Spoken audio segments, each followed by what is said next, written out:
No? Okay, Councillor Perks to speak.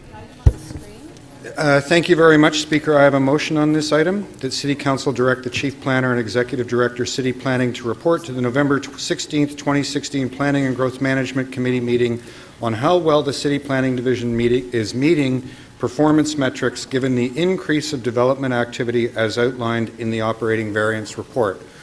Members, you will recall at the July meeting of Council, we got into the operating variance within the planning department, and we discovered that the planning fees that we're collecting we're collecting more in planning fees than we're spending on planners right now.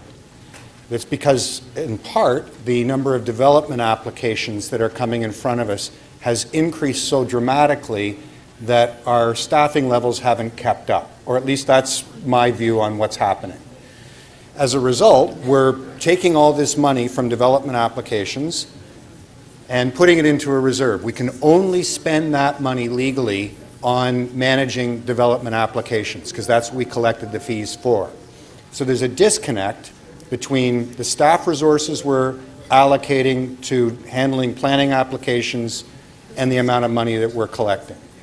Many of you will have had experiences over the last couple of years where a planner has been unable to schedule in a second or possibly even third meeting in the community if necessary because they're tied up at the OMB on a different file. Or you will have an applicant telling you that the staff review for some aspect of the application, maybe it's the transportation services or water services, hasn't been able to get back to the applicant on the review of their proposal in a timely fashion. We miss the deadline and the applicant goes to the Ontario Municipal Board because we didn't get the application dealt with within the window that we're supposed to. And we wind up spending additional money on lawyers and planners to sit at the OMB and fight about something that we could potentially have solved if we had had more resources available to deal with the application in a timely way. In the current operating variance report, you will see that that problem has continued and, in fact, accelerated. So we need to understand better in the whole array of how we are managing planning applications, where we are meeting our performance targets, where we are not meeting our performance targets, and understand what actions we need to take as a council to make sure that we do. One little fact that might help focus your minds on this: 5 years ago, the City of Toronto, not counting the Committee of Adjustment, wound up at the Ontario Municipal Board around 50 planning files. 50 times we had to go to the OMB. In the most recent year, that number went over 100.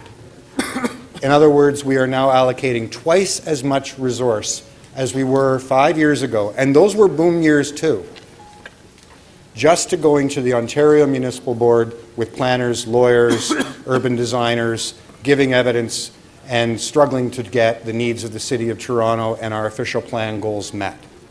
It's clearly an untenable circumstance. I've spoken to the chair of the committee, Councillor Shiner. He helped me work on these words.